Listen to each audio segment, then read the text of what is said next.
إلا في ضلال مبين ويقولون متى هذا الوعد إن كنتم صادقين ما ينظرون إلا صيحة واحدة تعقدهم وهم يخصمون فلا يستطيعون توصية ولا إلى أهله يرجعون ونفخ في الصور فإذا هم من الأجداث إلى ربهم ينسلون قالوا يا ويلنا من بعثنا من مرقدنا هذا ما وعد الرحمن وصدق المرسلون إن كانت إلا صيحة واحدة فإذا هم جميع الذين مهتدون فاليوم لا تظلم نفس شيئا ولا تجزون إلا ما كنتم تعملون إن أصحاب الجنة اليوم في شغل فاكهون هم وأزواجهم في ظلال على الأرائك متكئون لهم فيها فاكهة ولهم ما يدعون سلام قول من رب رحيم وامتازوا اليوم أيها المجرمون ألم أحد إليكم يا بني آدم ألا تعبدوا الشيطان إنه لكم عدو مبين وأن اعبدوني هذا صراط مستقيم ولقد أضل منكم جبلا كثيرا أفلم تكونوا تعقلون هذه جهنم التي كنتم توعدون اصلوها اليوم بما كنتم تكفرون اليوم نختم على أفواههم وتكلمنا أيديهم وتشهد أرجلهم بما كانوا يكسبون ولو نشاء لطمسنا على أعينهم فاستبقوا الصراط فعنا يبصرون ولو نشاء لمسخناهم على مكانتهم فما استطاعوا مضيا ولا يرجعون ومن نعمره ننقصه في الخلق أفلا يعقلون وما علمناه الشعر وما ينبغي لها إن هو إلا ذكر وقرآن مبين لينذر من كان حيا ويهق القول على الكافرين أولم يروا أنا خلقنا لهم مما عملت أيدينا أنعاما فهم لها مالكون وضللناها لهم فمنها ركوبهم ومنها يأكلون ولهم فيها منافع ومشارب أفلا يشكرون واتخذوا من دون الله آلهة لعلهم ينصرون لا يستطيعون نصرهم وهم لهم جند مهتدون فلا يحزنك قولهم إنا نعلم ما يسرون وما يعلنون أولم يرى الإنسان أنا خلقناهم من نطفة فإذا هو قسيم مبين وضرب لنا مثلا ونسي خلقه قال من يحيي العظام وهي رميم قل يحييها الذي أنشأها أول مرة وهو بكل خلق عليم الذي جعل لكم من الشجر الأخضر نارا فإذا أنتم منه توقدون وليس الذي خلق السماوات والأرض بقادر على أن يخلق مثلهم بلى وهو الخلاق العليم إنما أمره إذا أراد شيئا أن يقول له كن فيكون فسبحان الذي بيده ملكوت كل شيء وإليه ترجعون اللهم صل على محمد وعلى محمد سورة مباركة الفاتحة.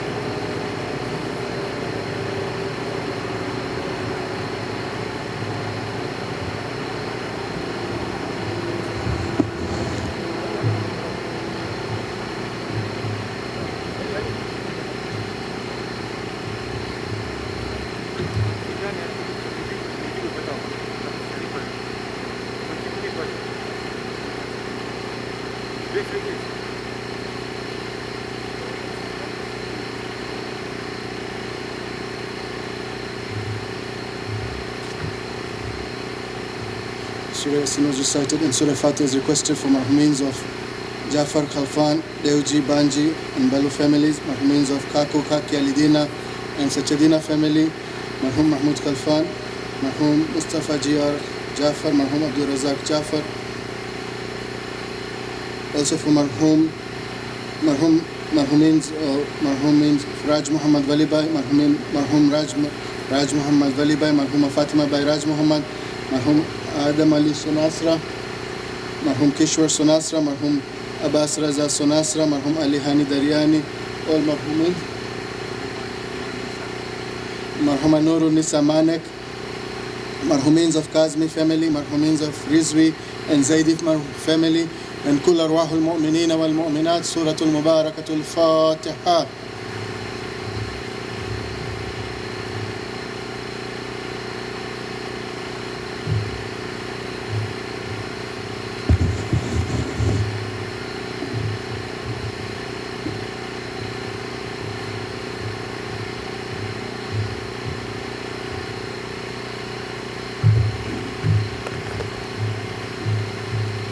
صلوات پڑھنا. اللهم صل على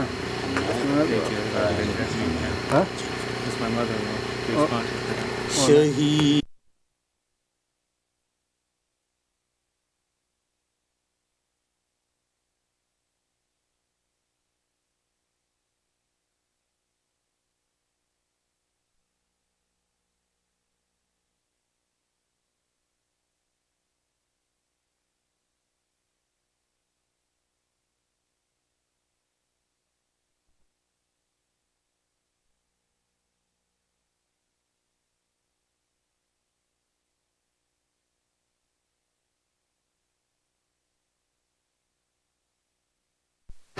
بابا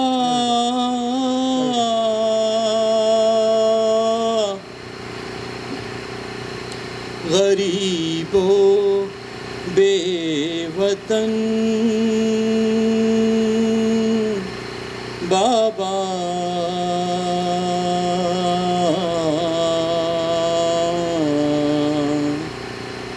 یہی تھا بین صغرا کا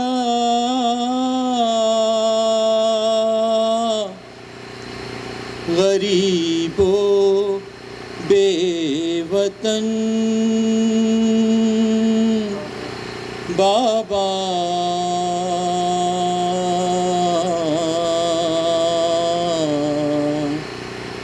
شہید کربلا حسن کو زہر پلوایا تمہیں تیغوں سے کٹوایا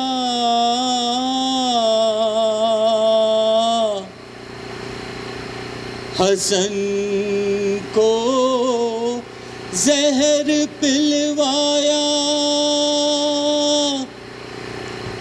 تمہیں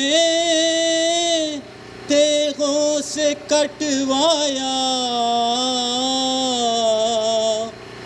مٹایا رفتہ رفتہ یوں نشان پنجتن بابا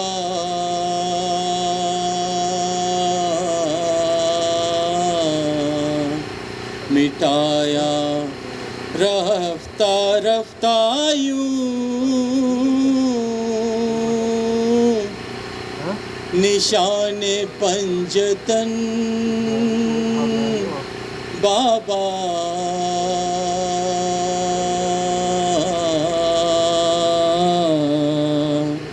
شہید کربلا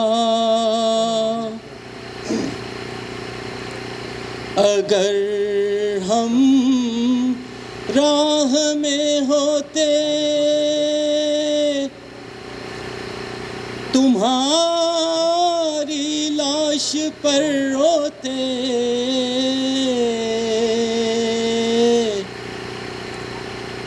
اگر ہم راہ میں ہوتے تمہاری لاش پر روتے غدائی کر کے پنواتی میں تمہیں 2 گز کفن بابا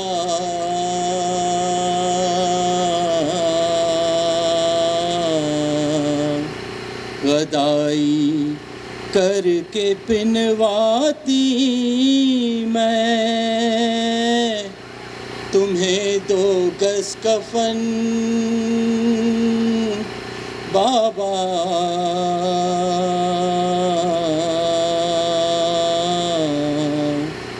شہید کربلا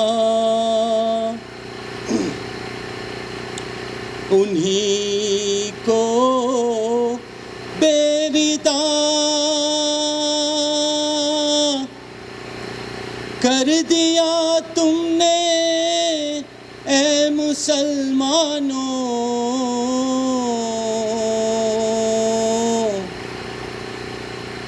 انہی کو بے ودا کر دیا تم نے اے مسلمانوں نماز پنجگانہ ہو رہی تھی جن کے داماں پر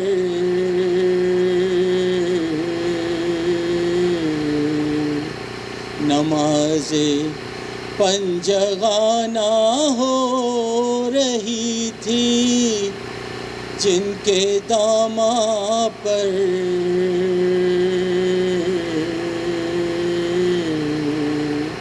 شہید کربلا علی اکبر کو روؤں میں علی اصغر کو روؤں میں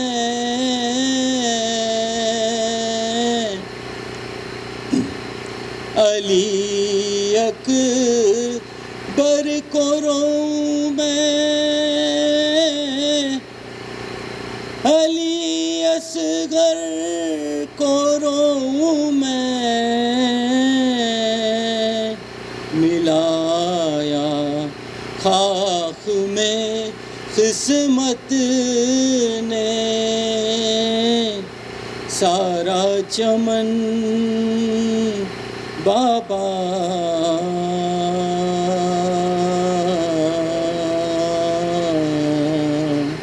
ملایا خاک میں قسمت نے سارا چمن بابا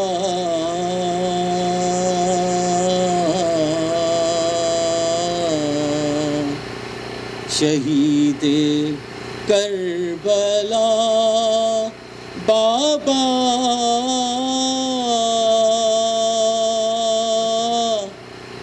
غریبوں بے وطن بابا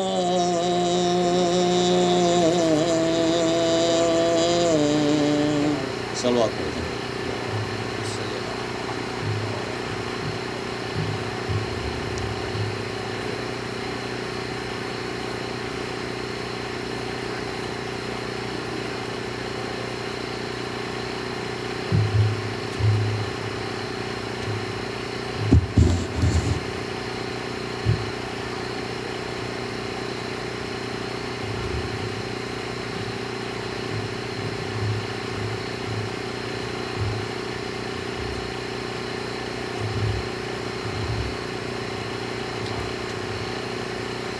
محمد وآل محمد صلوات اللہم صل علی محمد وآل محمد.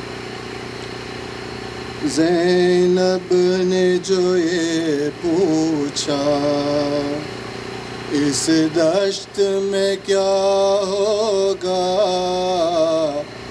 سرور نے کہا بہنا سر تن سے جدا ہوگا.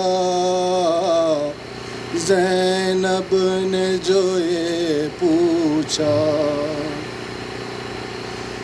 تو جائے گی سروریا پھر شام تلک بہنا تو جائے گی سروریا پھر شام تلک بہنا نام حرموں کا مجمع سر تیرا کھلا ہوگا زینب نے جو یہ پوچھا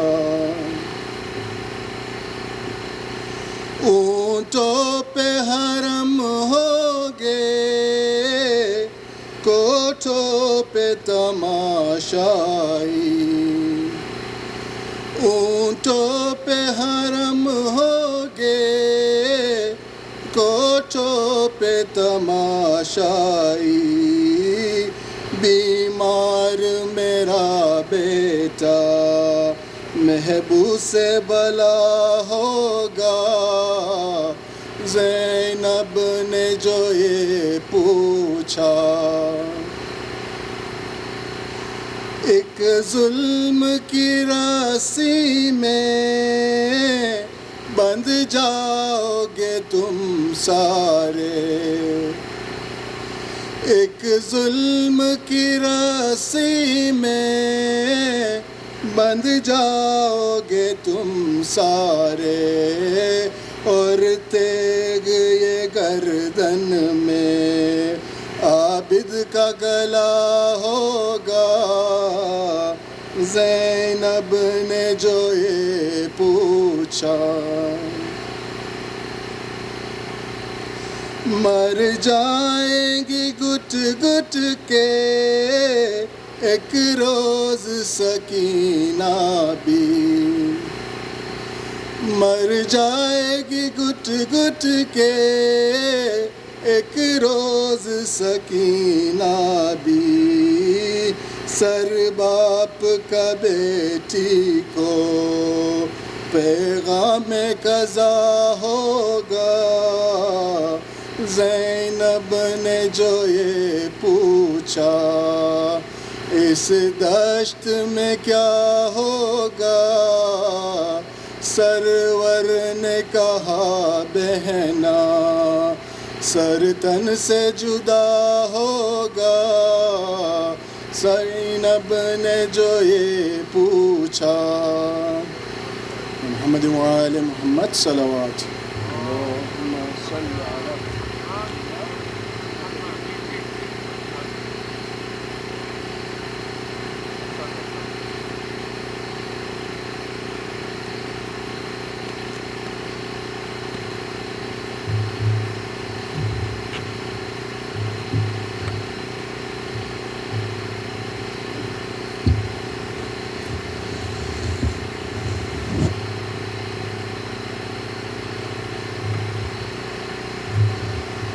Sayyid Kirmani, my dearest elders, brothers and sisters, Assalamu alaikum. Wa alaikum salam wa rahmatullahi wa barakatuh. We're here tonight concluding our last night of this first Ashra of Muharram. And I think one of the things we can take away from these last 12 nights is that when it comes to Hussein and the devotion that we have to Hussein, anything and everything is possible. Alhamdulillah. I just want to take a minute this evening and just thank all the volunteers, specifically our youth who've been helping with the registrations each night, the parking, the packing of tabarruk each and every night, the volunteers who obviously help us set up on the program, on the live stream, the crew that's here helping us put up this big screen and all the audio visuals to make this happen. Brother Max, who's been very instrumental in helping us troubleshoot many of the technical issues that we've had over these past couple of nights. He works here for Brother Ghulam at Your Way. The Walji family and Ratansi family, who are very instrumental and worked very hard putting these meals together at the mosque, packing everything. The volunteers that had helped each and every day with the drive-up or curbside pickup at the mosque each evening. and most importantly, the Jaffer family for their generous contribution in making sure that we had not just the facility to carry out this event, but also the equipment to make it happen, and the generous donation to do that. So please, let's remember all the marhumeens of all the volunteers, and that of Marhum Abdul Hussein Jaffer. Surah Fatiha.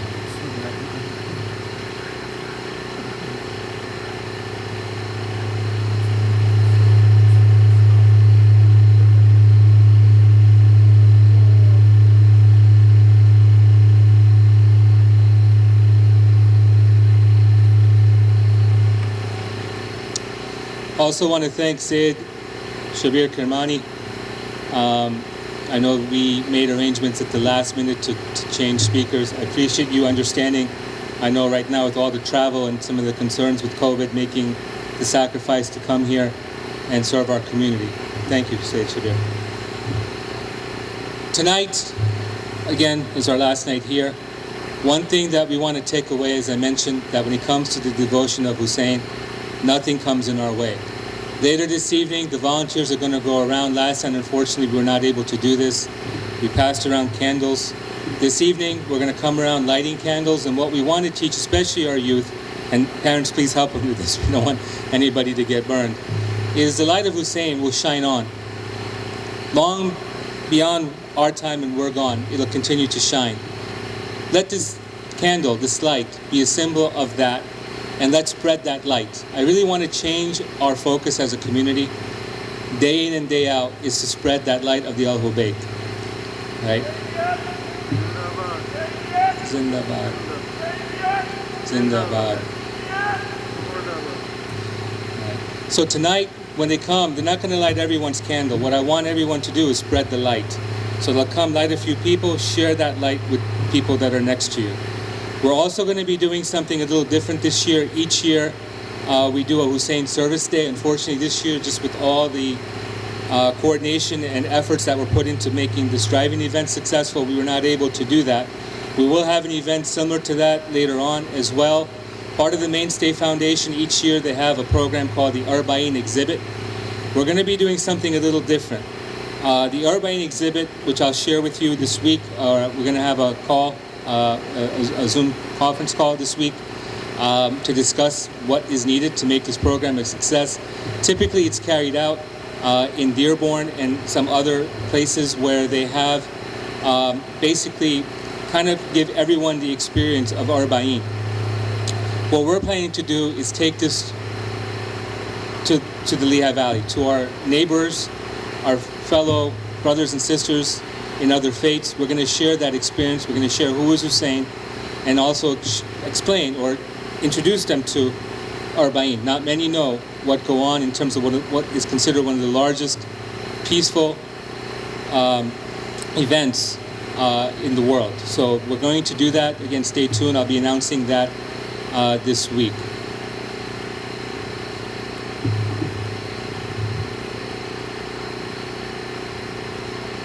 So that again, appreciate everyone here. Again, thank you to all the sponsors for the Tabarruk each night, and to those who sponsored the Niyaz. Let's take a moment as well, remember the marhumeens of all the sponsors with the Surah Fatiha.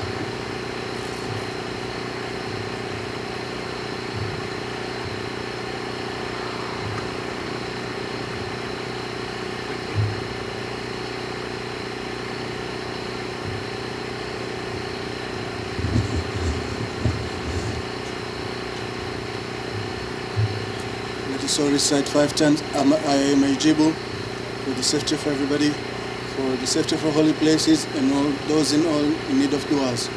Bismillahir Rahmanir Rahim. Amma yujibu al-mustarra iza da'ahu wa yakshifu as-su'. Amma yujibu al-mustarra iza da'ahu wa yakshifu as-su'. أما يجيب المضطر إذا دعاه ويكشف السوء أما يجيب المضطر إذا دعاه ويكشف السوء أما يجيب المضطر إذا دعاه ويكشف السوء محمد وآل محمد صلوات.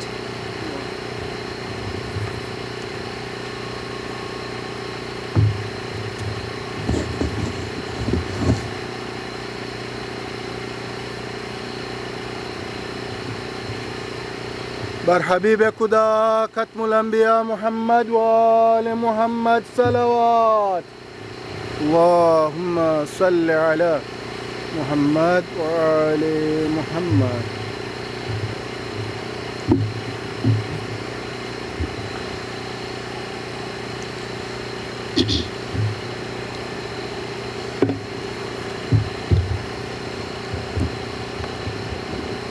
فاتحة. بسم الله الرحمن الرحيم. الرحمن الرحيم مالك يوم الدين. إياك نعبد وإياك نستعين اهدنا الصراط المستقيم صراط الذين أنعمت عليهم غير المغضوب عليهم ولا الضالين. بسم الله الرحمن الرحيم.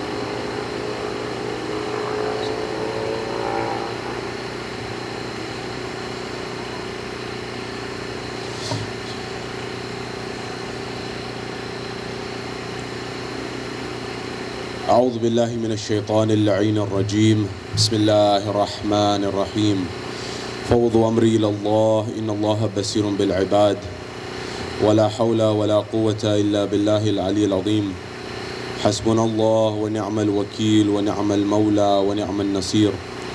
والصلاة والسلام والتحية والإكرام على الرسول المسدد المصطفى الأمجد المحمود الأحمد الذي سمي في السماء بأحمد وفي الأرض بأبي القاسم محمد. اللهم صل على محمد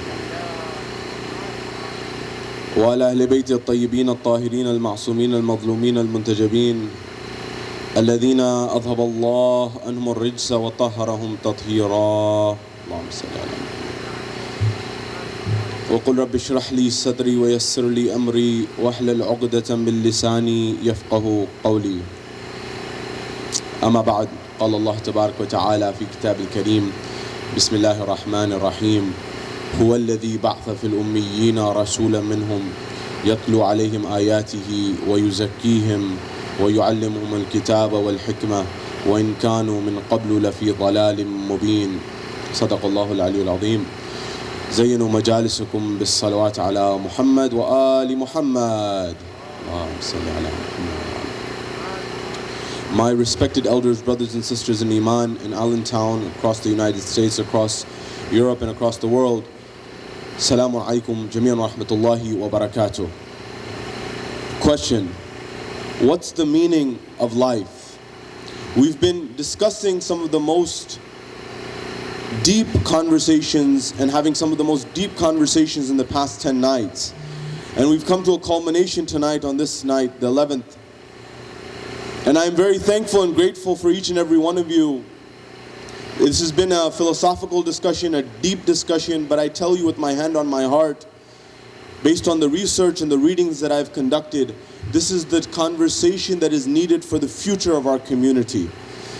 It's very simple and very easy to come forward, and it's very important also, I should say at the same time, to come forward and create a traditional majlis, a traditional lecture series.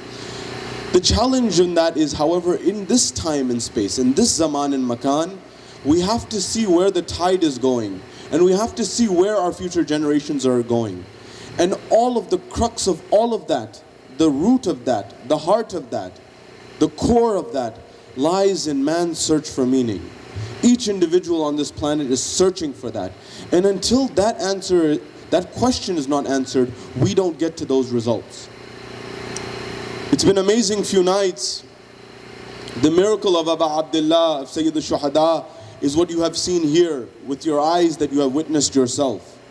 That 1300 plus years on, this message, this flame, this candle does not extinguish. No, rather, forget extinguish, it gets bigger and larger, and the flame continues to burn further and further.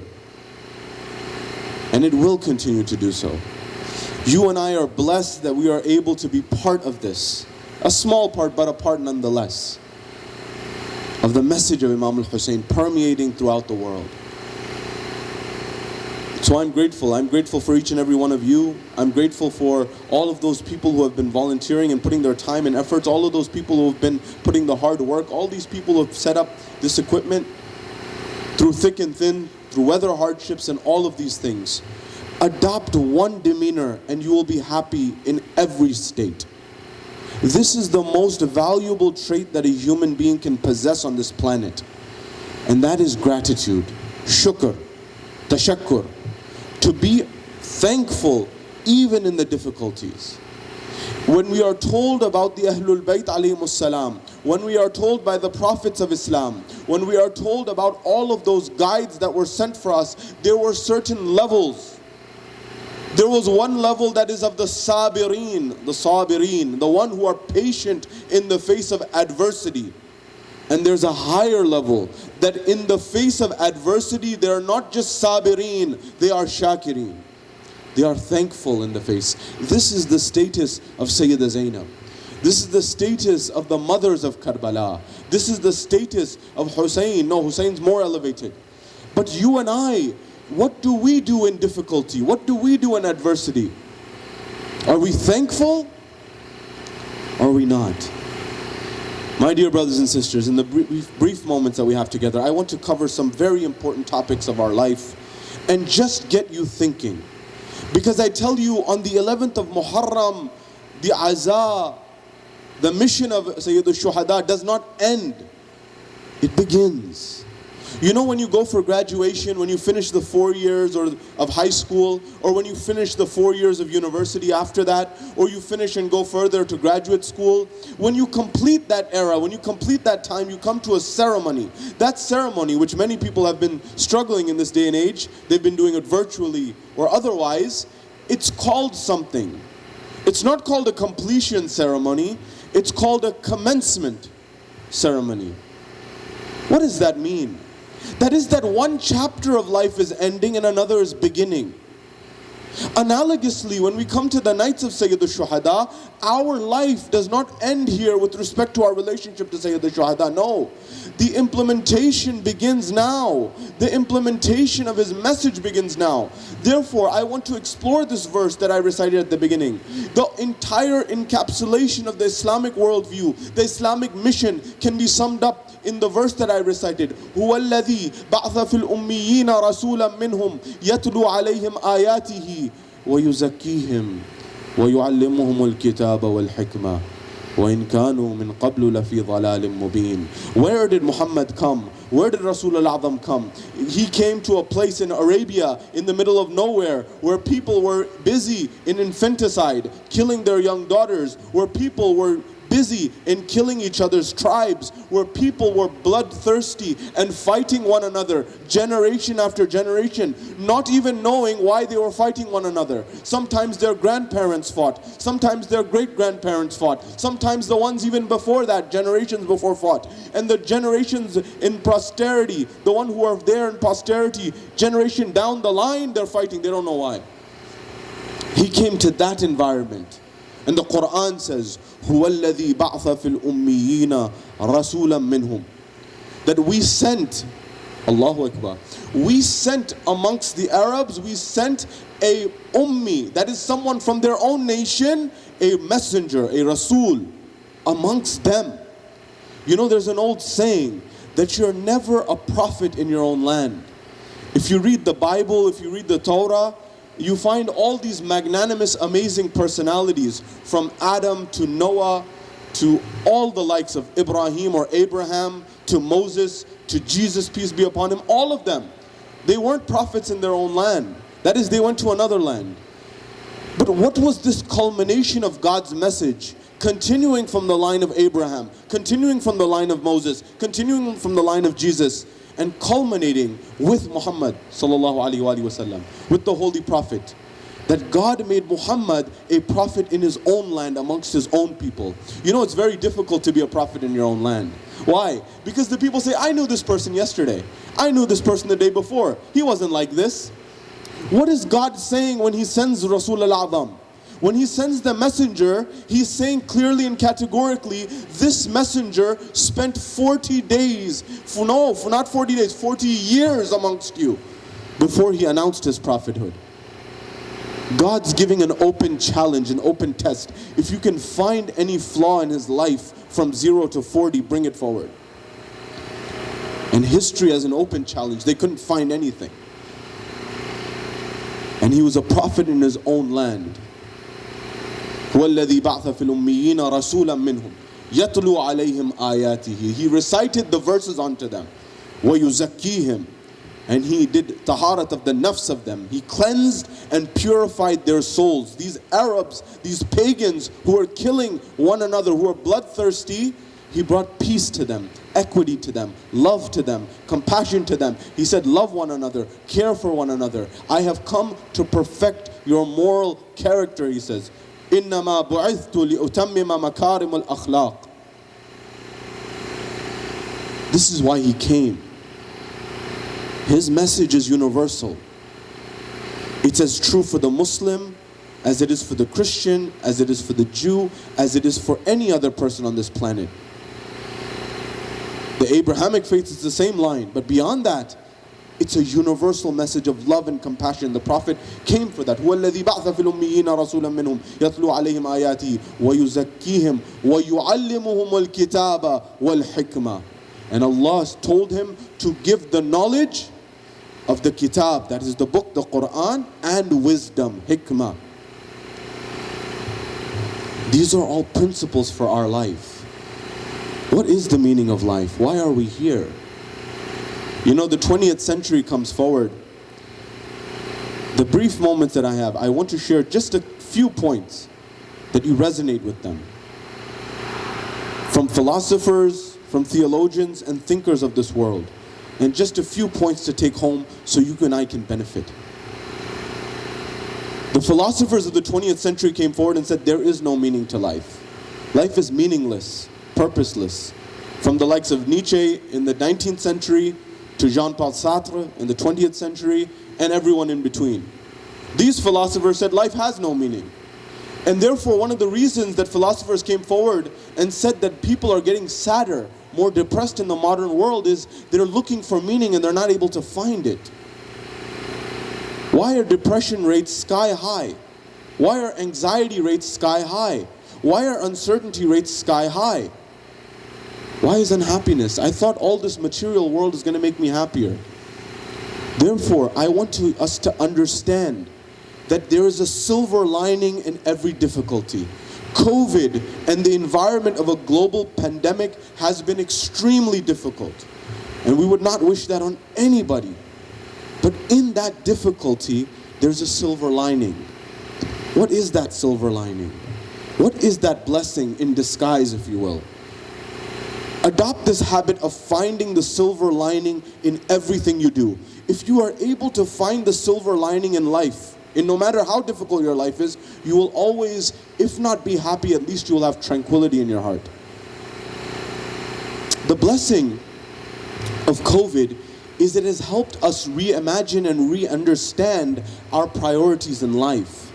You see, when you have something that is not even visible to the eye, a virus of the nature of COVID, that is something you can't even see with your eyes, but you can examine it at the scientific level, at the microscopic level. It's very real. But at the same time, it shows you how fickle life is, how simple life is, how fragile life is. And when you realize how fragile life is, you begin to realize that I need to do something with my life. And then you begin to realize, especially in our environment, what are your priorities? What are the most important things in life? My dear brothers and sisters, do not have regrets on your deathbed. Regrets that, for example, what did I do with my life? Did I just spend my entire life earning a living? Although that's beneficial, and I mentioned that in previous nights, there's no doubt about that. But is that the end goal, to wake up, work, go home, and repeat, rinse and repeat? There's deeper things in life. Such as what? Such as family. Your loved ones. Prioritize those. You know how many people I've spent time in my travels with people from our communities, multi-billionaires. People who have everything that you could imagine on this planet. And you know what I realized? They're just like you and I. There's no difference. You see, when you think, there's a phenomenon in life, it's called life is greener on the other side. Or the or it's greener on the other side. The pasture is greener on the other side. We think that which we don't have is necessarily better on the other side. In fact, based on the research that I shared with you the nights before, yes, if you find that there is meaning and purpose in your life, that wealth, whether you have it or not, you will find a way to contribute to society. When you find a way to contribute to society, you will notice that there is peace and tranquility that enters your heart. How much wealth did Mother Teresa have in her own person, in her own fund, in her own account? How much income, how much wealth did Martin Luther King have in his own personal account?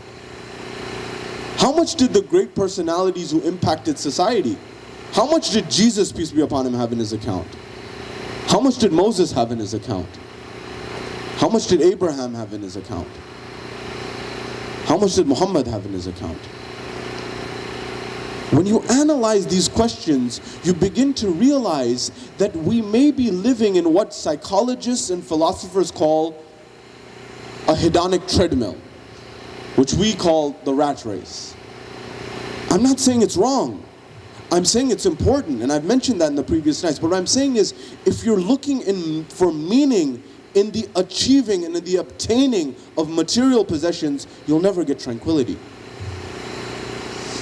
You'll never get tranquility. Therefore, from the Islamic perspective, the answer is clear. God created this universe in perfection because He wanted us to strive towards something. In understanding the goal of the prophets, I can then begin to understand what is our goal. The goal of the prophets is clear, whether it was Abraham to Muhammad and everyone in between. From Adam to Khatam, everyone in between. The goal of the prophets was to help society move towards goals, to move towards their particular goal. But the question that follows from that is, what was the goal that they were striving towards? That goal was to help mankind get to perfection. By what? By which means? By perfecting moral character. To do unto others as you would like done unto yourself. To look after your brethren, to look after your sisters, to be good, to be kind, to be compassionate. You know what the tragedy is? That as soon as Rasulullah's eyes closed for the final time, those people began to go back to their pagan Arab ways. This was perhaps the biggest tragedy of the life of Rasulullah. That all of that hard work that he had done for 23 years, where Michael H. Hart in his book 100 is saying the most influential man in the history of the world is Muhammad, because he changed a paradigm of a people in a short span of time of only 23 years. And yet when he closes his eyes, they go back to fighting one another. They go back to tribalism. They go back to favoritism. They go back to customs which he sought to abolish and obliterate. 23 years, how long is that? Look up at the sky. Look at those stars. You know, when you're looking up there, you're looking into the past. You're looking into the history. You're looking at light years away. And that distance that the eye travels, the speed of light, 3 times 10 to the 8th power meters per second, that's a fast speed. According to Einstein, that's the fastest speed that we know.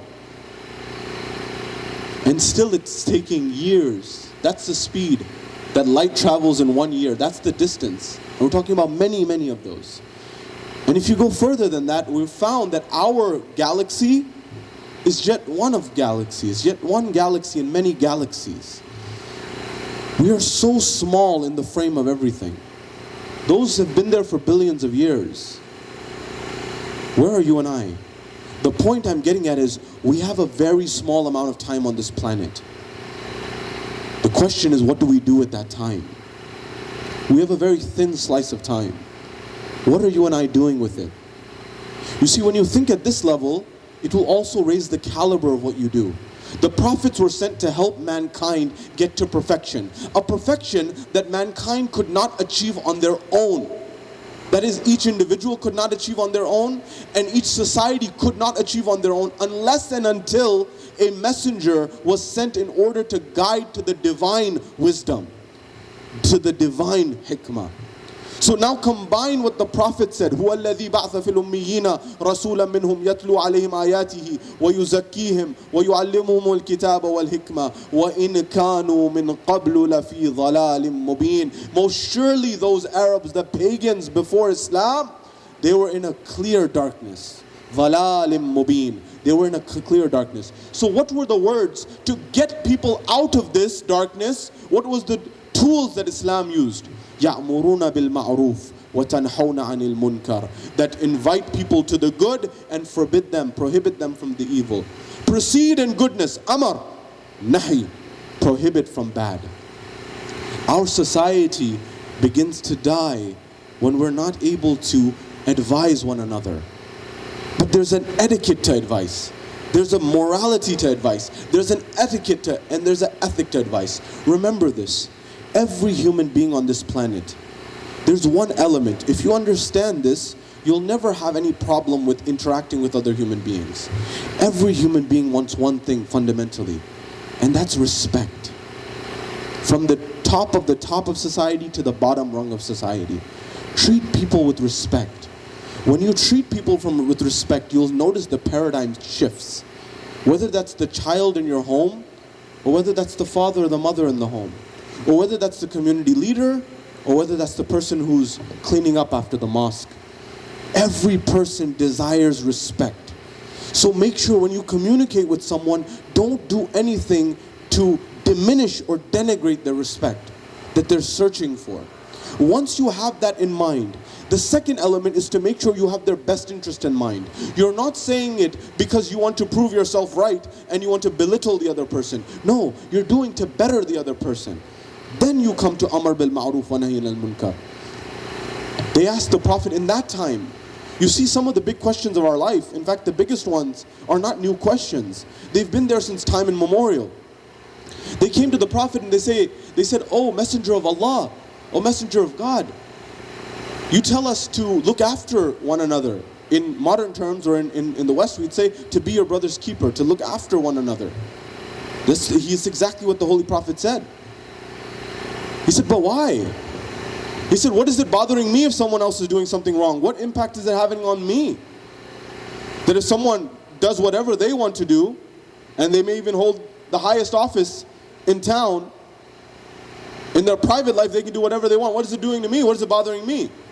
I'm not here for any other debates, but I want to understand what the Prophet's saying. He gave an analogy. He said, imagine you and I are going on a ship. And we're going on the ship in the middle of the sea. And you have your seat and I have my seat. He said, very well. He said, and then at that point, when we're in the middle of the sea, in the darkness of the sea, I take a drill in modern terms, and I begin to drill a hole in my seat where I'm sitting. So would you allow me to do that? He said, no, I wouldn't. He said, why? It's my seat, I paid for it, it's my ticket. He said, but it's our ship. He said, exactly, it's our ship. When one person begins to drill holes in society, you notice the fabric of society begins to disintegrate. And when the fabric of society begins to disintegrate, the whole ship goes down. And you're struggling for morality, you're struggling for virtue. We're seeing this in our world today. That no matter what happens, if something gets views, if something gets likes, if something gets popular, people are willing to go to the nth degree to let that happen. You know, the principles on which this nation were founded were beautiful principles. Read the life of Jefferson, read his library, read the principles on which this country was founded. They're beautiful principles. I was intrigued by the copies of the Quran that Jefferson had. He was reading the life of Rasulullah, he was reading the Quran. The Quran is not separated from the life of Rasulullah. هو الذي بعث في الأميين رسولا منهم يتلو عليهم آياته ويزكيهم ويعلمهم الكتاب والحكمة وإن كانوا من قبل لفي ضلال مبين. They were surely in darkness and Rasulullah pulled them back out. That's the meaning, that's the purpose. Connect this to what the grandson of Rasulullah said on the plains of Karbala.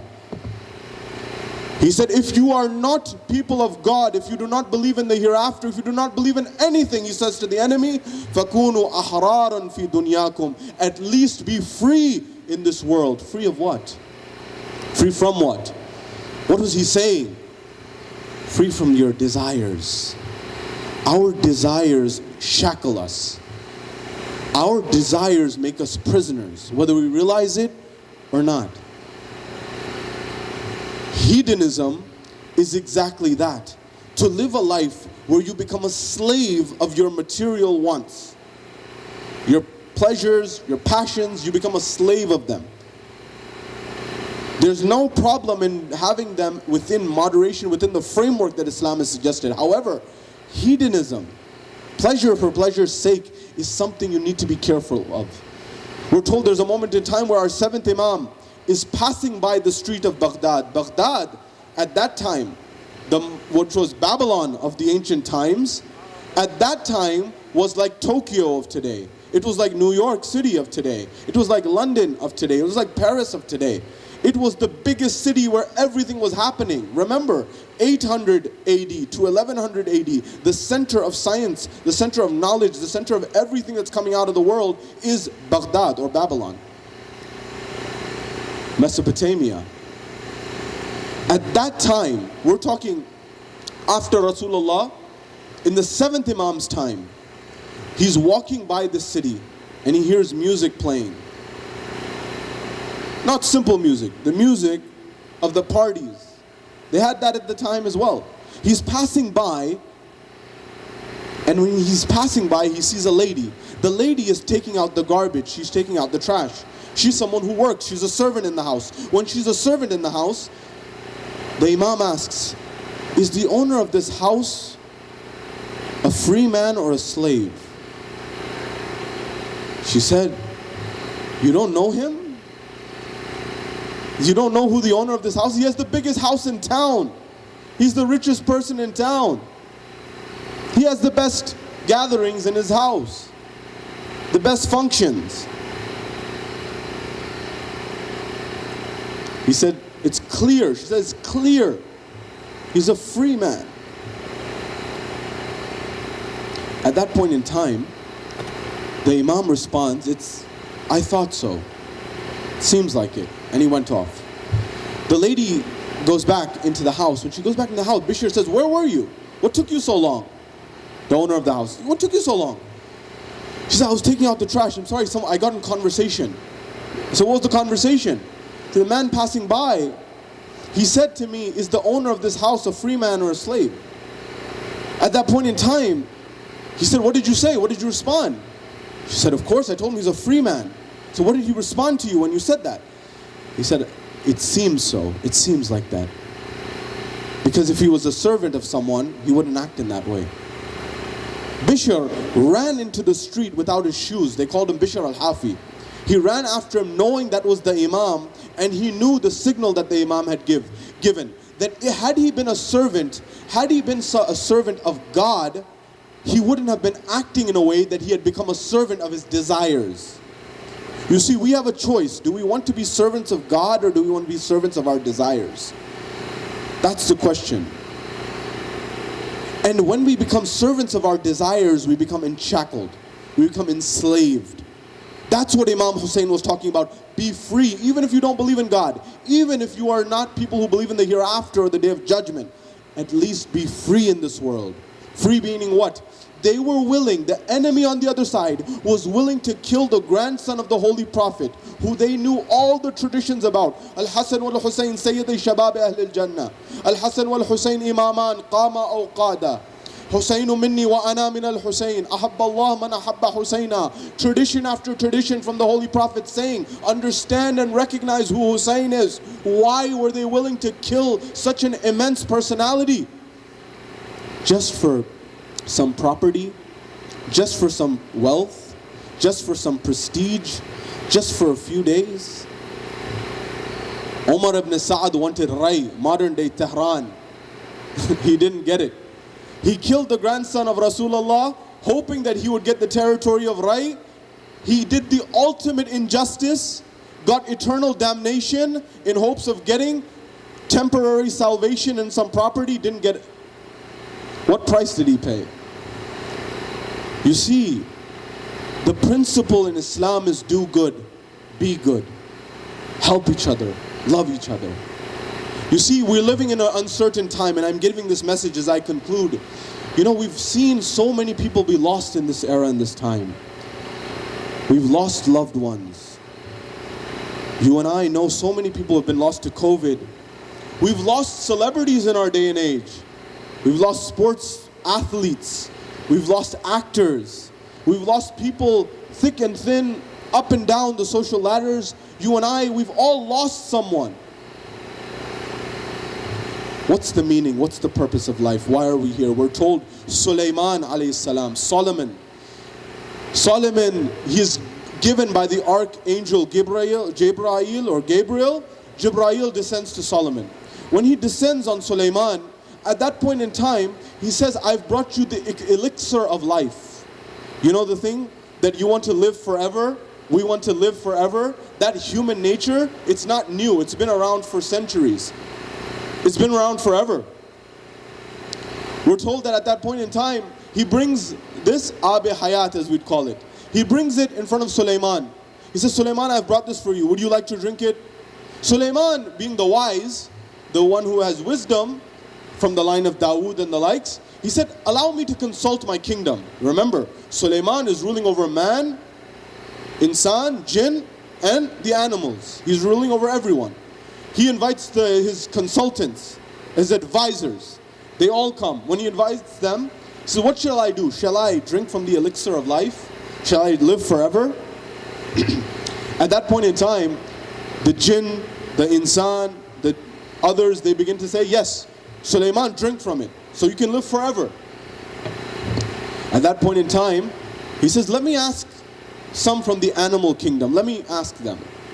At that point in time, he sends out for his horse, which was the most prestigious animal, the most high status animal. He says, go and find out. Go and find the porcupine, the narration says. Go to the porcupine and ask the porcupine to come. The horse went towards the porcupine in Solomon's kingdom. The porcupine didn't return with the horse. Sulaiman then sent his dog. Sulaiman sent the dog towards the porcupine, and then the porcupine came. When it came back, we're told at that point in time that Sulaiman asked the porcupine that why did you not come when I sent the horse? And why did you come when I sent the dog? He says, although the dog or the horse in your eyes may have much prestige, may have much honor, the dog has something that you may not realize. Even though the dog didn't have that level of societal prestige at that time. So what is it? He said what the dog had was, even if you give it a small piece of bread, it's still loyal. It's still loyal to you. He said, that's why I came. He said, very well. He said, what's the issue? The porcupine asked. He says, Sulaiman asked him that I have been given this offer. The offer is to drink from the elixir of life, to drink from Ab Hayat, so I can live forever. The porcupine asked a question back. He says, is this elixir offered also for your family? Is it offered for your wife? Is it offered for your children? Is it offered for your entire family? Sulaiman said, no, it's only for me. He said, so as you age, they will wither away. They will no longer be here. Your wife will not be here. Your children will not be here. Your family will not be here. Your loved ones will not be here. He said, yes, that's right. That's correct.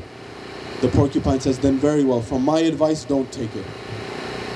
The principle or the idea coming from this idea is we sometimes think that we know what is best for us in our lives. We think that income will necessarily make us happy. Again, remember, income for development is good. But giving is better. We think that, for example, living forever is something that's going to be necessarily good. By the way, I'm not saying to try to live a short life. I also have a problem with some of our elders. With due respect, I love them. Sometimes they come forward and say, oh, I've hit 50, I've hit 60, oh, my life is over now. No, our time is moving forward. Allah has given you the life. Allah gave Nuh alayhi salam 950 years plus. Take care of your diet, take care of your exercise, take care of your health, so you live a long life, so you are there with your families and loved ones. Don't say and don't do this dua, for example, that Allah subhanahu wa ta'ala takes you away. Why should Allah subhanahu wa ta'ala take you away as long as you're doing good in this world? Do dua to live Ahlul Bayt alayhimus salam came to give you and I life, not death. They gave their lives so you and I could live. That's the Ahlul Bayt alayhimus salam. Do dua for life for yourself and your children and your prosperity.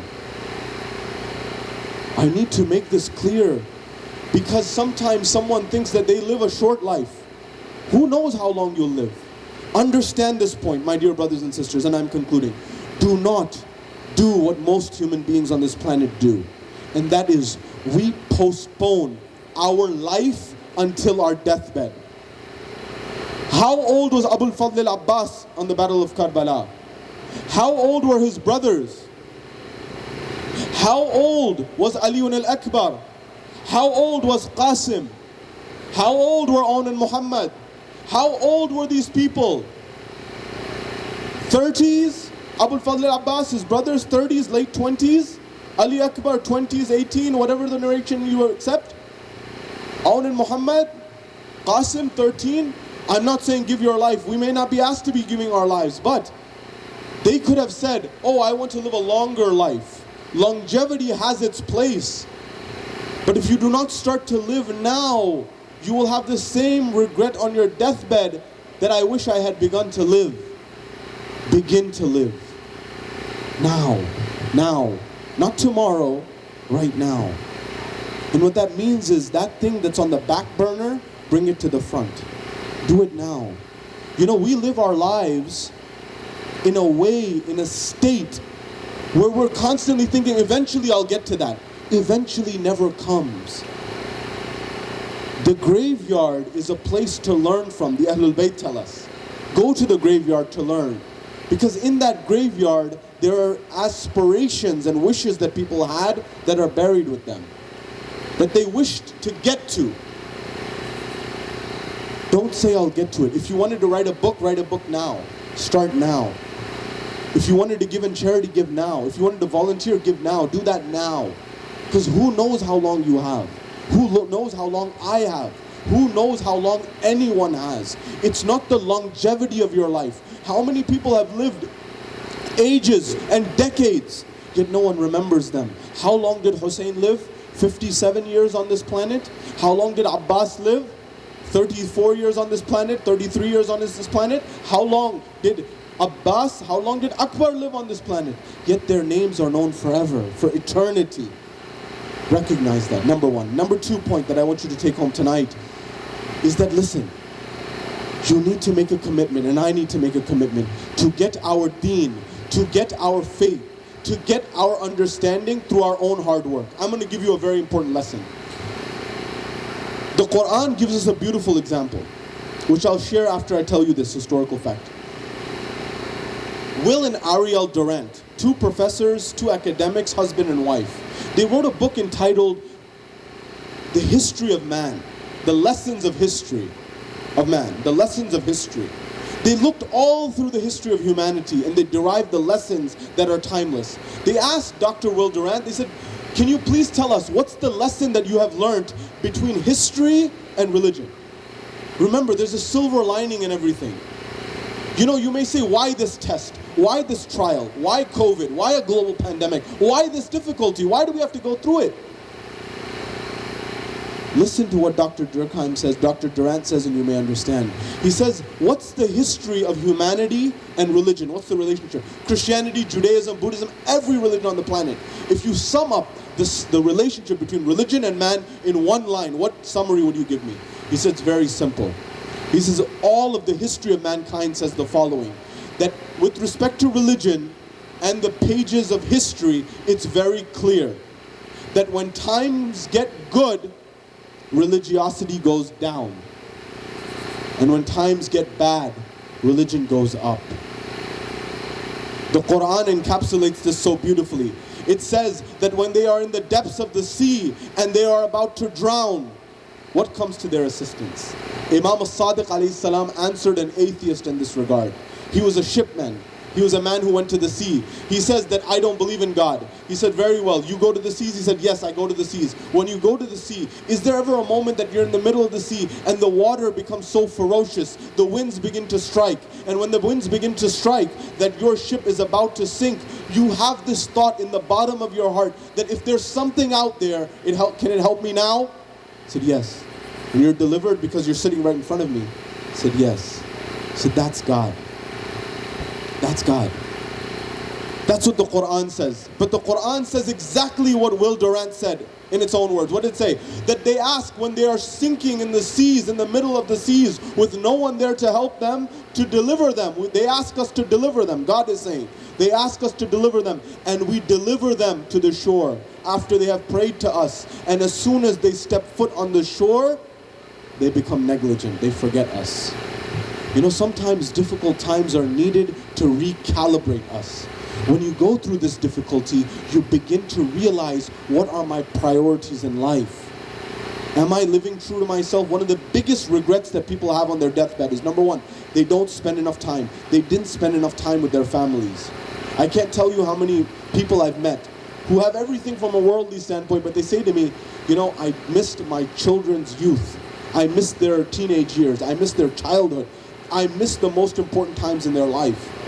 You can't get that back.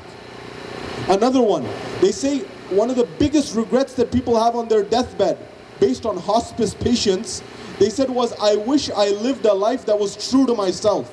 What do you mean a life true to myself? A life that was true to me. I lived life to make some people who I don't even know very well think that I'm a big deal. I spent life trying to accumulate money to buy things that I couldn't afford, to make people that I don't like happy. And in that process, I became sad. That's one of the biggest regrets on people's deathbed. If you follow the path of Rasulullah, if you follow the path of Amir al-Mu'mineen, if you follow the path of Hussein ibn Ali, you will notice that that path will free you from the shackles of slavery. I met Karen Armstrong. Karen Armstrong, a writer on some of the biggest religions on the planet, all of them, especially Judaism, Christianity, Islam. And I asked her, why didn't these religions come forward and prohibit slavery outright? She looked right back at me and she said, we're still slaves. I said, what? I said, we're still slaves. We're just industrial slaves. And then I paused. You see, there are arguments on these layers, and we can have them another time. The question is, if you give servitude to God, to Allah subhanahu wa ta'ala, and live a life of principle based on what God said, what is good and what is evil, and we invite others to be good and to prohibit evil, you will notice that society changes. Remember this if you remember nothing else. Change always happens with a few people. Never think that you are just one or two or three people and you cannot spark change. Remember, every prophet, 124,000 of them, every single one of them started one person, one prophet. And they changed a nation. Prophet Muhammad sallallahu alaihi wasallam, one man, 23 years, changed the entire paradigm. Remember, change always happens with a few people. It doesn't happen with the majority. Therefore, find that principle and dedicate it. And the final point, and this is something that you will not hear anywhere else. And I need to be honest with you, because I would not be able to be with myself if I was not honest with you. I would not be able to sleep at night. You and I are not getting proper Islam. We are not getting the proper religion. Globally, I'm saying. Why? The reason we are not getting proper Islam, because for many of us, this mimbar, this pulpit has become the method of the delivery of the faith of Islam. Do you know what the problem with that is? And I say this particularly on this night, and I need this message to go as far as it goes. We have a fundamental conflict of interest here. The conflict of interest here is that the person who comes up to speak here, anywhere in the world that is, they have a vested interest. What is that interest? That interest is to recite the lecture and be able to deliver it in a way where the audience is satisfied. What's the problem with that? The problem is that if I tell you what you want to hear, I can't tell you what you need to hear. And the problem with that is further that if a doctor, you go to a physician and you tell the physician, you tell the doctor that I'm having a headache. The doctor does the MRI scan, the brain scan, and comes back with the results. And that doctor has the results in their hand. You want to hear that you have a headache and you can take 2 Advils or 2 Tylenols, 2 acetaminophenes or 2 ibuprofens and you will be fine. But the doctor knows that you have a tumor growing in your head and you need surgery. What is the doctor supposed to tell you? The truth or what you want to hear? We have a conflict of interest. The poet says, जिसको भी शेख व शाह ने हुक्म खुदा दिया करार, जिसको भी शेख व शाह ने हुक्म खुदा दिया करार, हमने नहीं किया वो काम, हाँ बखुदा नहीं किया. जिसको भी शेख व शाह ने हुक्म खुदा दिया करार, हमने नहीं किया वो काम, हाँ बखुदा नहीं किया. और निस्बत इल्म है बहुत, हाकिम वक्त को अजीज. निस्बत इल्म है बहुत, हाकिम वक्त को अजीज. उसने तो कार जहल भी बेउलमा नहीं किया. If you read the history of every major world religion, whether it's Christianity, whether it's Hinduism, whether it's Judaism, or whether it's Islam, the history will show you that jisko bhi sheikh o shah ne hukm khuda diya qarar. The poet says, whatever the sheikh and the shah together said that this is the word of God, I never listened to that. Why? Because the sheikh, that is the ruler, and the shah, that is the shah is the ruler, and the sheikh is the person who is the scholar, whenever they got together, they corrupted the faith. They corrupted the religion. Because the shah had vested interest. The shah had a goal. The shah had something that he wanted that was not necessarily what the religion wanted. That's exactly what happened after Karbala, or what led up to Karbala. They said all of these ahadith that are in honor of Ali ibn Abi Talib, we want you to say that they're in honor of Muawiyah or X, Y, and Z. They would say, write this down to the likes of those quote-unquote companions. They say, we can't do it. They said at that point in time, write it, otherwise we will finish you off. Some wrote, many wrote, some didn't. The question is, where are we? और निस्बत इल्म है बहुत, हाकिम वक्त को अजीज, उसने तो कार जहल भी बेउलमा नहीं किया. That the connection to knowledge is so valuable to the Shah that he never did even the act of ignorance without the ulama present. Why do I say this? A speaker who comes to the pulpit has one goal. That goal is to make sure that the audience is satisfied, many a times, unfortunately. It's also to be invited again, to come again and again and again. And so if they want to be invited again and make the audience happy, what are they going to do? They're going to tell you exactly what you want to hear.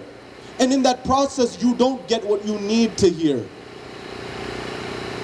How can I talk about the deeper elements of what Islam holds if you don't even believe in the viability of the Quran? If you don't even believe in the authenticity of the Quran? If you don't believe in the traditions of the Prophet? If you don't believe in Nahj al-Balagha? If you don't believe in Sahifa Sajadiyah? What dynamic are we talking about? Now you may say you believe, but what degree do you believe to? I'm not here to question anyone. I'm just saying that there's a dichotomy here. There is a there's a dilemma here.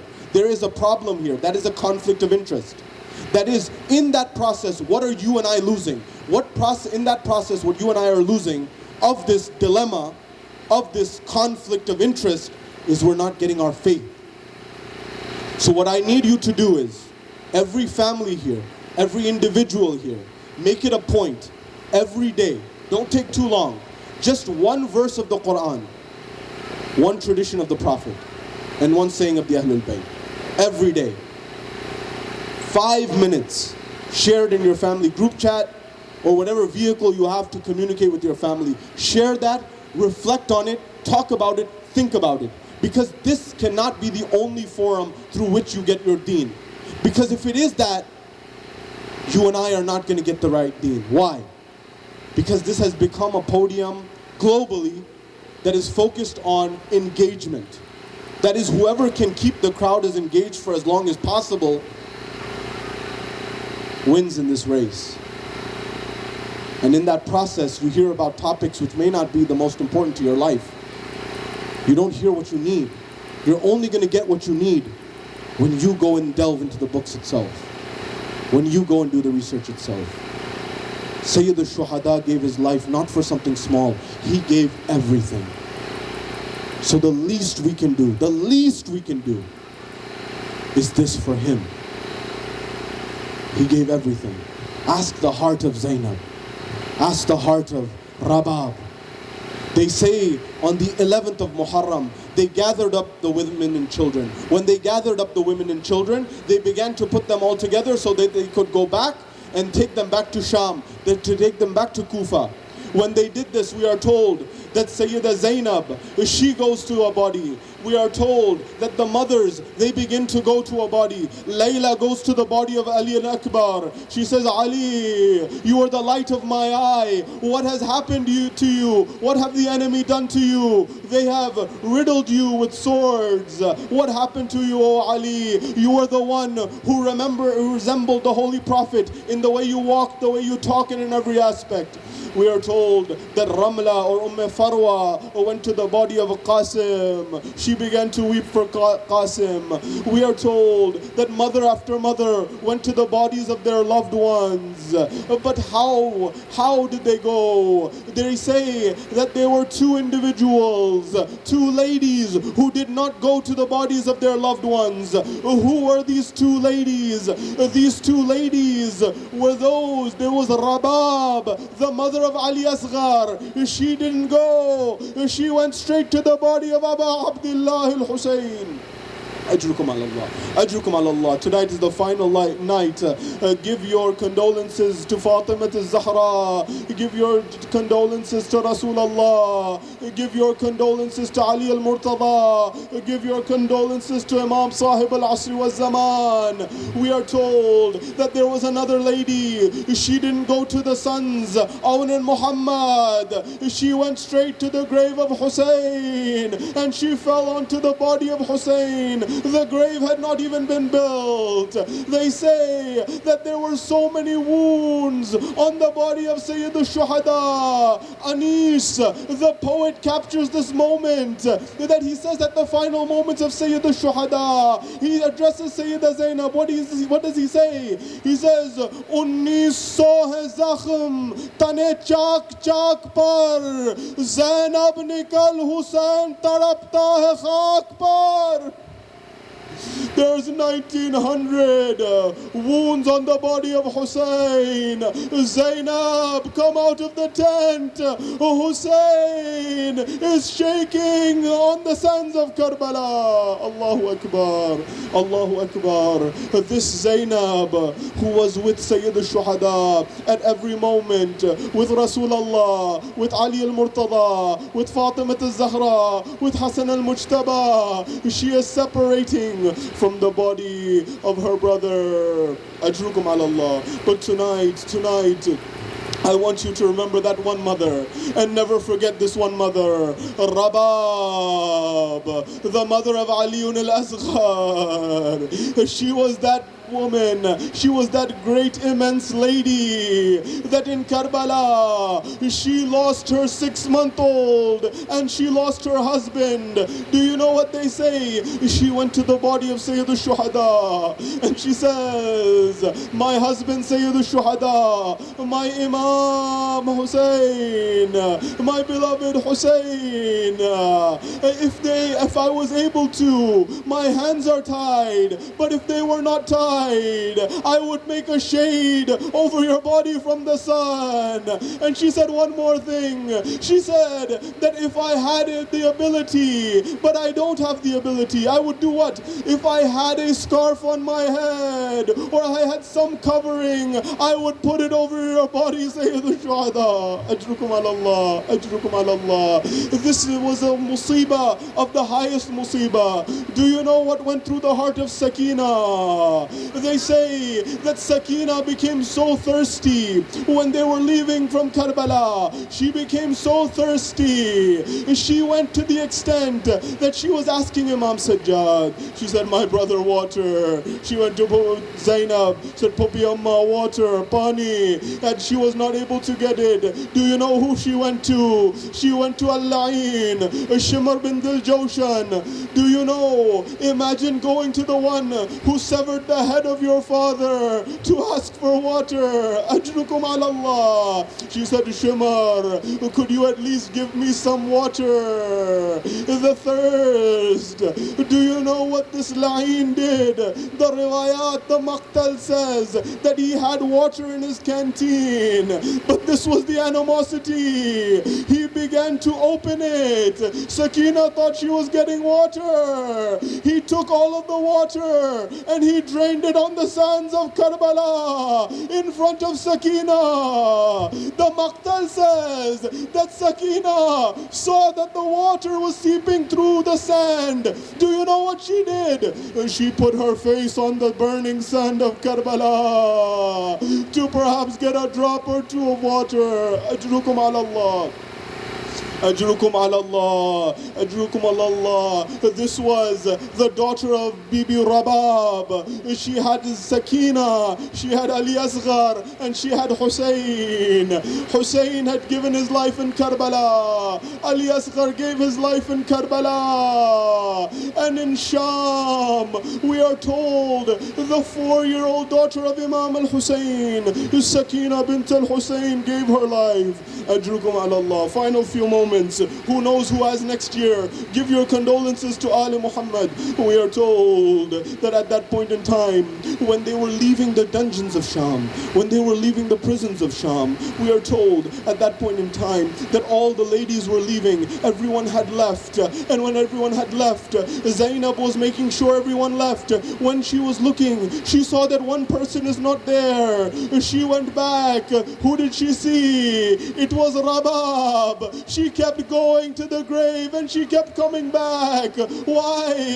Her 4-year-old daughter Sakina, she was buried in the grave. What did she say? She said, Sakina, you wanted to go home more than anyone. We are going home. I can't take you with me.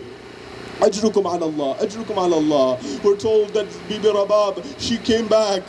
When she came back to Karbala for the ziyarah, we're told that when everyone was leaving, she didn't want to leave. She said, Sajjad, I only had 3 things when I came to this land. He said, what is it? She said, I had my husband Aba Abdullah, I had a 6-month-old, and I had a 4-year-old daughter.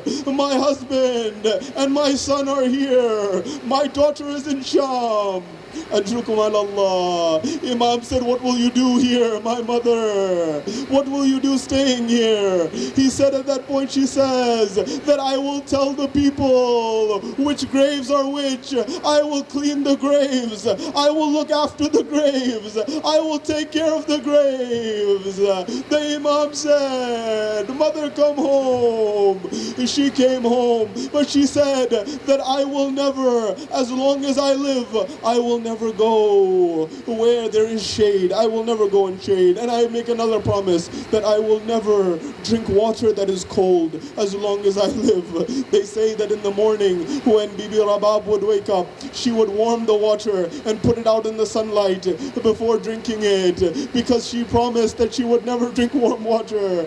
We're told that she would sit out in the beaming sunlight. She would never come in the shade, and she would face towards Karbala and spend her whole day in that way. One day Imam Sajjad called his mother Rabab, his stepmother, and said, come into the shade, come into the shade. At that point in time, when he said this, she said, you know, I don't come into the shade.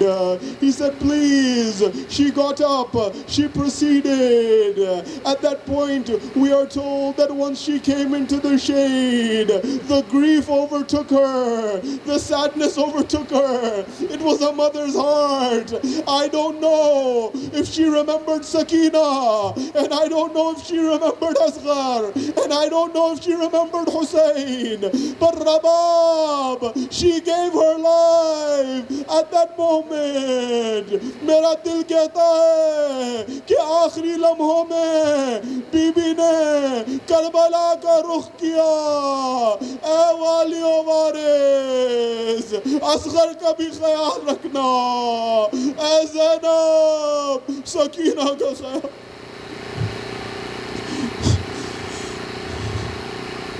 صلی اللہ علیہ یا رسول اللہ, صلی اللہ علیہ یا امیر المؤمنین, صلی اللہ علیہ یا فاطمة الزہراء سیدۃ النساء العالمین, صلی اللہ علیہ یا حسن Mujtaba.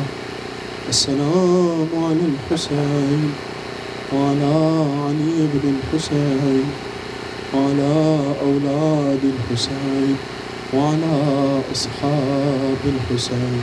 Ya Allah, we ask you that every single person who is here, who has been attending in these nights, this night or any other night, grant them their hajat in this night.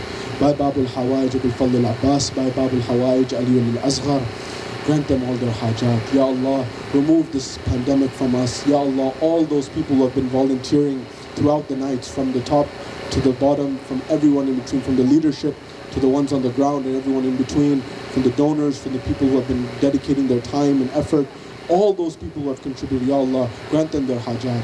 Ya Allah, grant all the hajat to the people who are in attendance, all those people who have a desire, anyone who's facing health difficulties, anyone who's dealing with stress difficulties, anyone who's dealing with depression, anxiety, and unrest in their heart and mind, Ya Allah, grant them tranquility by your names. Ya Allah, anyone who's having a financial difficulty, by Bab al-Hawaij Abul Fadl al-Abbas, grant them ease from that hardship. Ya Allah, unite our community. Ya Allah, allow our next generation to be better Muslims than us. Allow them to contribute more and more to the fabric of society, and allow each and every one of these people to be a good person, to love family, and to follow in the footsteps of Muhammad wa Ali Muhammad. Ya Allah, hasten the return of Imam Sahib al-Asr wal-Zaman, and allow us to be amongst his companions when he returns. Wa akhir da'wana and alhamdulillahi rabbil alameen. Ma'tam Hussein, Ya Hussein, Ya Hussein.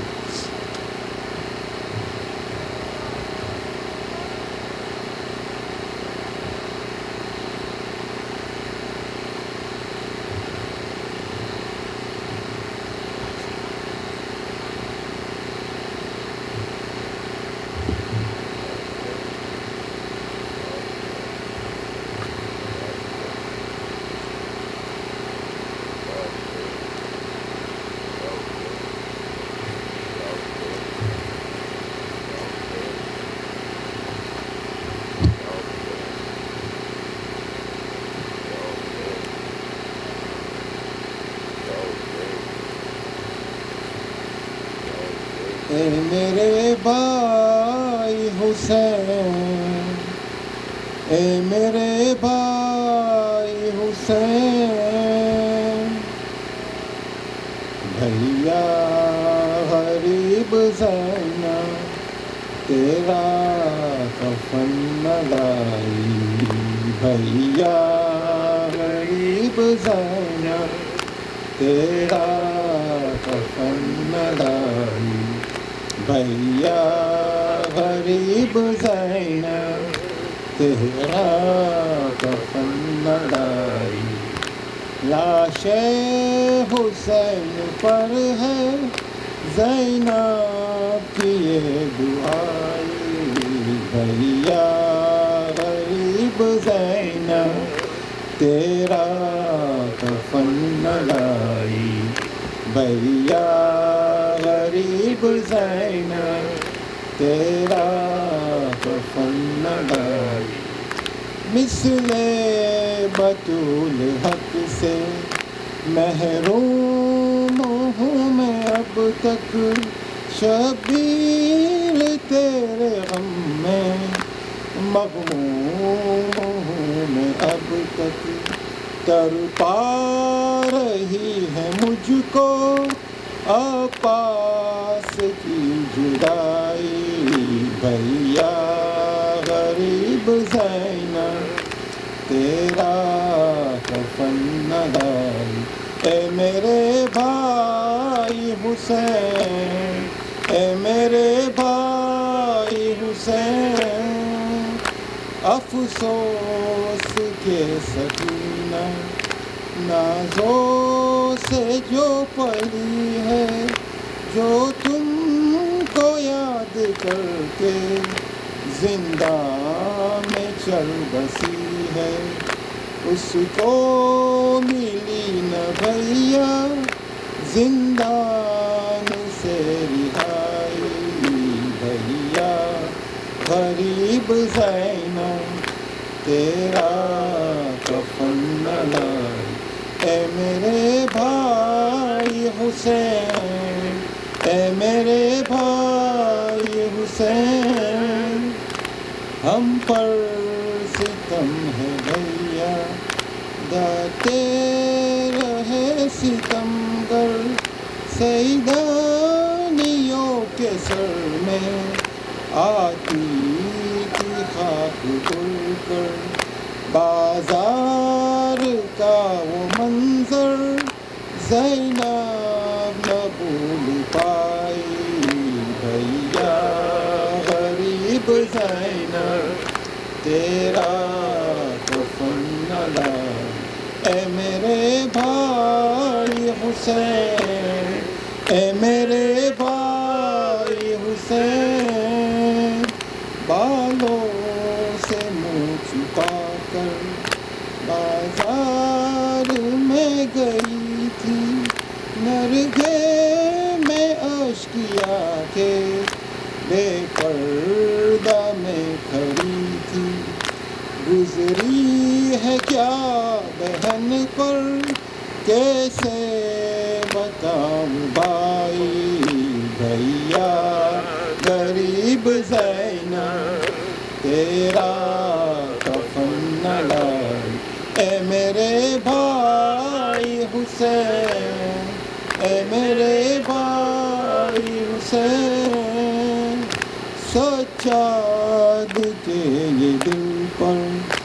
دشوار مرحلہ تھا، زنجیر کو سنبھالے بیمار رو رہا تھا، آلے نبی کھلے سر دربار میں جو آئی، بھیا غریب زینب تیرا کفن نہ لائی، اے میرے بھائی حسین، اے میرے بھائی حسین، سب سے بڑی مصیبت کیا ہے کسی نے پوچھا، بیمار سر جھکا کر روتے ہوئے یہ بولا، بہنوں کا شام جانا زینب کی بیری دائی، بھیا غریب زینب تیرا کفن نہ لائی، اے میرے بھائی حسین، اے میرے بھائی حسین، محمد وآل محمد صلی اللہ علیہ وسلم۔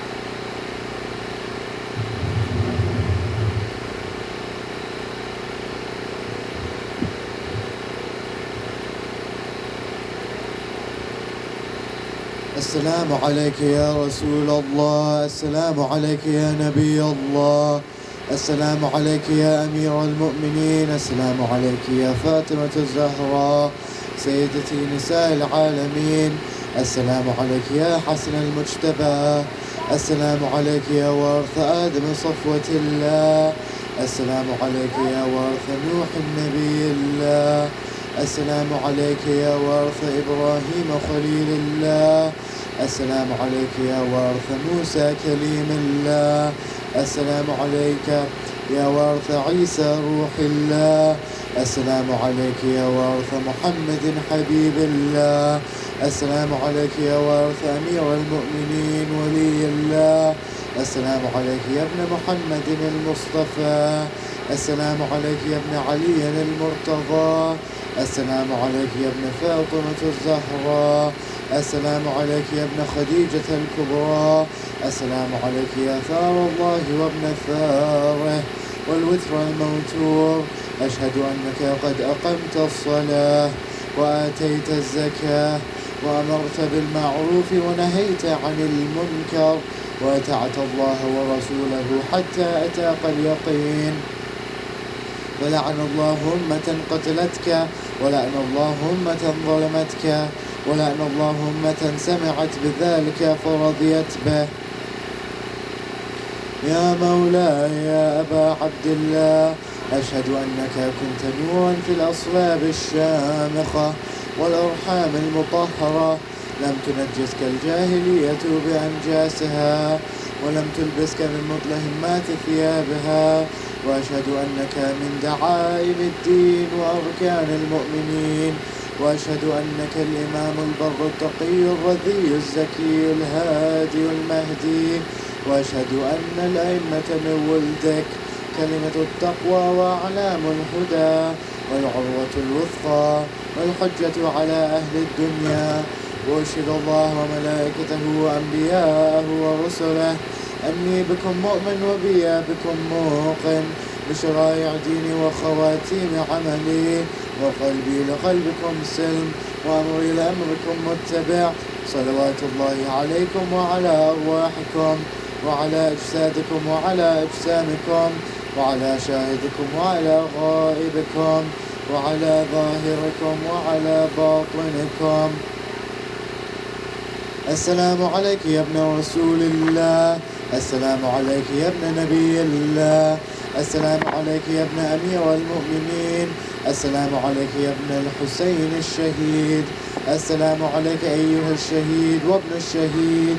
السلام عليك أيها المظلوم وابن المظلوم.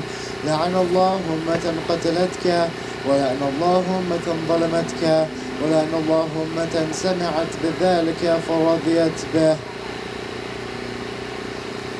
السلام عليكم يا أولياء الله وأحباه. السلام عليكم يا أصفياء الله ووداه. السلام عليكم يا أنصار دين الله. السلام عليكم يا أنصار رسول الله. السلام عليكم يا أنصار أمير المؤمنين. السلام عليكم يا أنصار فاطمة سيدتي نساء العالمين. السلام عليكم يا أنصار أبي محمد الحسن بن علي الولي الناصح. السلام عليكم يا أنصار أبي عبد الله. بأبي أنتم وأمي طبتم وتابت الأرض التي فيها دفنتم وفزتم فوزا عظيما، فيا ليتني كنت معكم فأفوز معكم. السلام عليك يا أبا الفضل العباس ابن أمير المؤمنين. السلام عليك يا ابن سيد الوسيين. السلام عليك يا ابن أول القوم إسلاما وأقدمهم إيمانا وأقومهم بدين الله وأحوتهم على الإسلام. أشهد لقد نسحت لله ولرسوله ولأخيك فنعم الأخ المواسي. فلعن الله أمة قتلتك، ولعن الله أمة ظلمتك، ولعن الله أمة استحلت منك المحارم وانتهكت حرمة الإسلام. فنعم الصابر المجاهد محام الناصر والأخ الدافع عن أخيه المجيب إلى طاعة ربه الراغب فيما زهد فيه غيره من الثواب الجزيل والثناء الجميل. وألحقك الله بدرجة آبائك في جنات النعيم. السلام عليكم ورحمة الله وبركاته.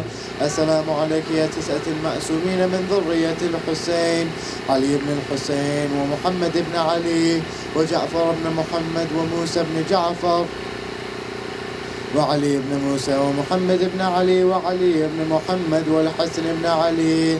السلام عليك يا صاحب الأسر والزمان سيدي الأمان الأمان الأمان من فتنة الزمان. السلام عليك يا شريك القرآن. السلام عليك يا كعبة الإيمان. السلام عليك يا إمامنا وإمام الإنس والجان. عجل الله تعالى فرجك وسهل الله تعالى مخرجك وظهورك ورحمة الله وبركاته.